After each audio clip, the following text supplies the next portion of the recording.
राज्य में अनियमित मानसून, सूखे और अल्पवृष्टि की जैसी स्थिति को देखते हुए डीजल अनुदान के मद में वर्ष 2022-23 में बिहार आकस्मिकता मद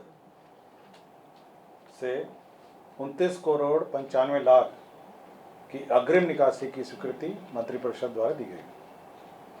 जैसे कि आप जानते होंगे कि इस योजना के अंतर्गत 60 रुपये प्रति लीटर अनुदान दिया जाता है और प्रति एकड़ 10 लीटर के हिसाब से दिया जाता है और 5 एकड़ तक दिया जाता है।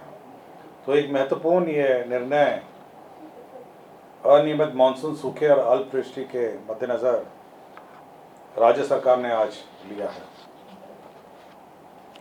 उद्योग क्षेत्र में बहुत महत्वपूर्ण निर्णय आज लिए गए, जिसमें 2 निर्णय आज लिए गए। और सर्वप्रथम जो निर्णय लिया गया है वह औद्योगिक क्षेत्र की जो भूमि है उसके दरों में रियायत दी गई है।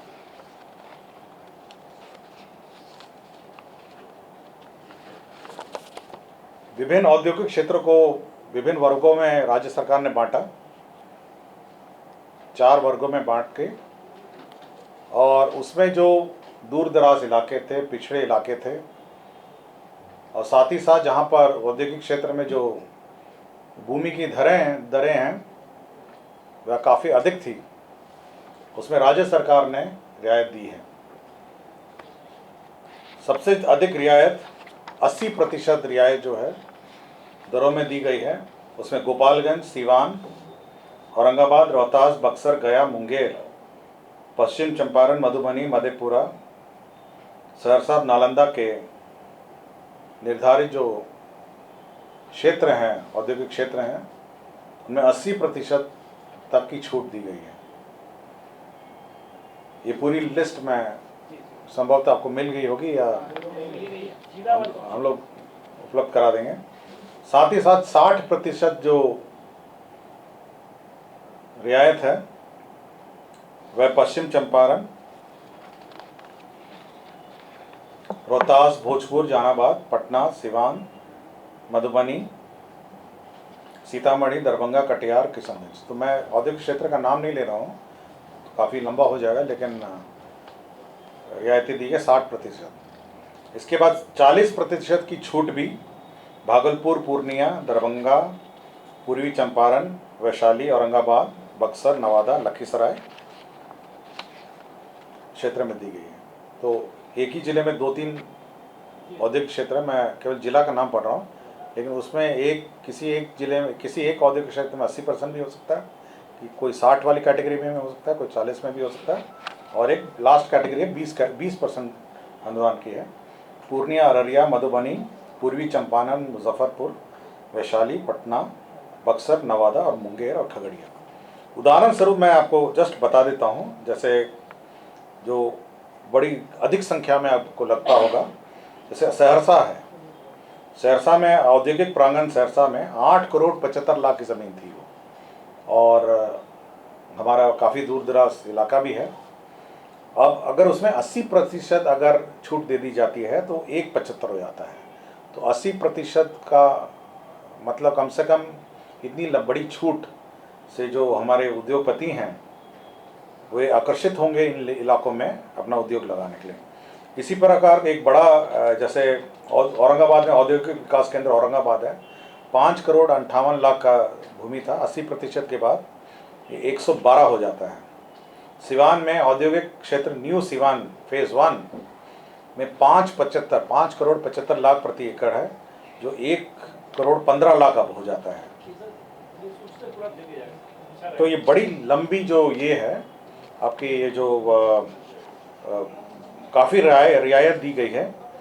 और जहाँ दूर दराज इलाके में बहुत महंगे ज़मीन थे, अब मुरलीगंज का मैं बता रहा हूँ जस्ट उदाहरण स्वरूप, मधेपुरा में औद्योगिक प्रांगण मुरलीगंज में 2 करोड़ 94 लाख की ज़मीन थी। अब ये 80% छूट के बाद 59 लाख की हो जाएगी पर एकड़। झंझारपुर में भी आप देखेंगे, मधुबनी औद्योगिक क्षेत्र झंझारपुर 4 करोड़ 12 लाख की ज़मीन थी, अब ये 80% के बाद 82 हो जाएगी। मुंगेर की 4 करोड़ 50 लाख की ज़मीन थी, अब ये 90 लाख की हो जाएगी। तो आप देखेंगे कि ये जो 80% छूट है, ये बिल्कुल अब आकर्षक दामों में अब ये भूमि हमारे निवेशकों को होगी। और इसके 2-3 कारण होंगे। एक तो इन इलाकों में अब उद्योग लगाना आसान हो जाएगा, और जो भूमि का जो वैल्यू है, जो भूमि जिस पर निवेश करते थे भूमि में अधिक राशि, अब उनको कम राशि भूमि में निवेश कर सकते हैं, ताकि अन्य जो उपकरण है, प्लांट है, मशीनरी में वो लगा सकते हैं। तो ये मैं सूची आपको उपलब्ध करा दूंगा, बड़ी लंबी सूची है। तो ये एक महत्वपूर्ण निर्णय है राज्य के औद्योगिक क्षेत्र में। दूसरा एक सेंट्रली स्पॉन्सर्ड स्कीम था उद्योग के क्षेत्र में ही। ये प्रधानमंत्री केंद्र प्रायोजित स्कीम है। 60% भारत सरकार का है और 40% बिहार सरकार का अंश है। ये प्रधानमंत्री सूक्ष्म खाद्य उद्यम उन्नयन योजना, इसके अंतर्गत जो फूड प्रोसेसिंग सेक्टर है हमारे राज्य में, उसके अंतर्गत ये योजना कार्यान्वित की जाएगी। इसमें किसी इंडिविजुअल, किसी व्यक्ति, कोई इंडिविजुअल जो इन्वेस्टर है,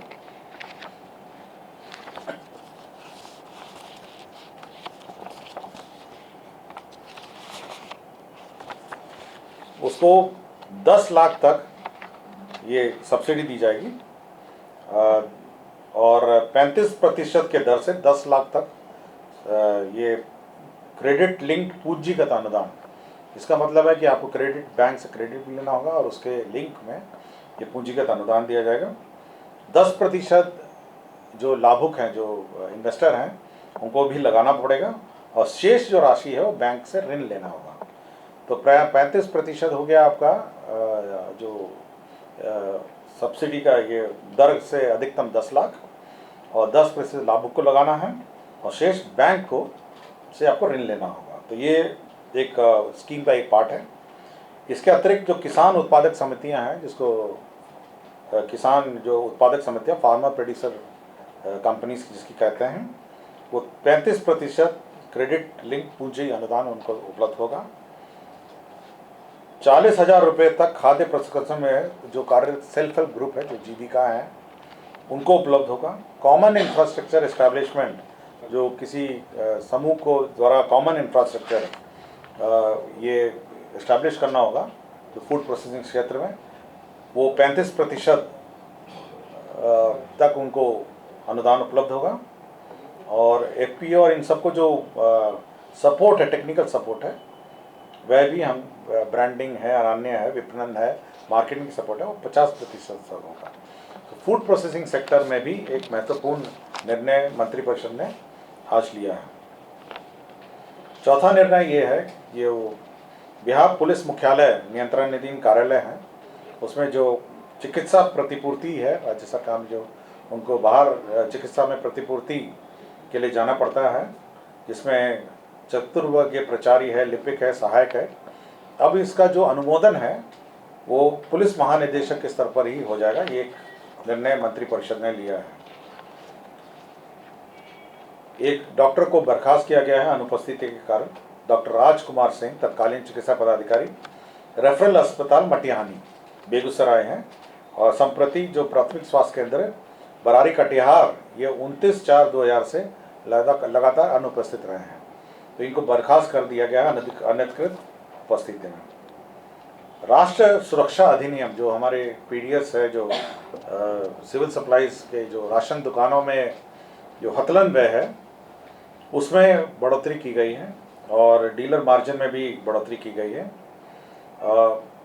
इसमें एक जो 35 रुपये से बढ़ाकर 45 रुपये तथा 45 रुपये से बढ़ाकर प्रति क्विंटल करने का ये आपका जो डीलर कमीशन है, डीलर कमीशन केंद्र सहायता एवं राज्य अंश दोनों की राशि जो है क्रमशः 35 रुपये एवं 35 रुपये से बढ़ाकर 45 रुपये तथा 45 रुपये, तो दोनों में 35 से बढ़ाकर 45 रुपये डीलर कमीशन कर दिया गया है। और अब इस योजना के अंतर्गत जो कुल व्यय होगा राज्य सरकार और केंद्र सरकार का, उसमें राज्यांश होगा, राज्यांश की कुल दर 188 रुपये 90 पैसे प्रति क्विंटल से बढ़ाकर जो 211.40 रुपये राज्यांश अब हो जाएगा। तो जो डीलर कमीशन है वो बढ़ाया गया है, और साथ ही साथ जो हतलन का कॉस्ट है वो भी इसमें बढ़ा दिया गया है। केंद्र हथलन है, ये ट्रांसपोर्टेशन है। तो एक्चुअली जो सेंट्रली स्पॉन्सर, ये सेंट्रली असिस्टेड स्कीम है, तो 32.50 रुपये केंद्र अंश था, उसको बढ़ा के 35 कर दिया है।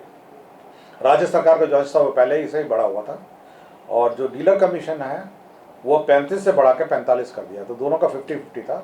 तो 35 राज्य सरकार का था और केंद्र सरकार का 35 था, वो 35-45 हो गया, और राज्य अंश और केंद्र दोनों 45 हो गया। तो ये महत्वपूर्ण निर्णय है आपके जो पीडीएस राष्ट्रीय सुरक्षा अधिनियम के तहत जो पीडीएस दुकानदार है। तीसरा ये है, ये जो पीडीएस दुकानदार की जो नियुक्ति की प्रक्रिया है, और इसमें जो इश्यूज आते हैं, बहुत सारे डिस्प्यूट हो जाते हैं नियुक्ति के क्रम में। तो अब ये है कि जिला स्तरीय जो चयन कमेटी है वो औपबंधिक मेगा सूची पहले निकालेगी और 15 दिन तक उसको प्रकाशित करेगी। आपको पता होगा कि वो कमेटी जो जिला स्तरीय चयन समिति है वो पहले भी थी, अब भी है, लेकिन वो 15 दिन तक उसको मेगा सूची को प्रकाशित करेगी। उसके बाद आपत्ति और दावा इनवाइट करेगी, और आपत्ति और दावा की अंतिम तिथि के 15 दिनों के भीतर उसका निष्पादन करेगी। तो पहले तो वो जो भी लिस्ट बनेगी उसको पब्लिश करेगी, उस पर यदि आपत्ति होती है या दावा होता है तो 15 दिन तक उसका निष्पादन करेगी। और अंतिम जो मेगा सूची जो प्रकाशित की जाएगी और अनुशंसा के विरुद्ध यदि कोई असंतुष्ट होता है तो डिविजनल कमिश्नर के यहाँ वो अपील कर सकता है। तो उसको भी दिया गया 15 दिन के भीतर वो प्रमंडलीय आयुक्त के यहाँ अपील कर सकता है, और 30 दिनों के भीतर ये पूरे परिवाद का समाप्ति हो जाएगा। तो एक अपील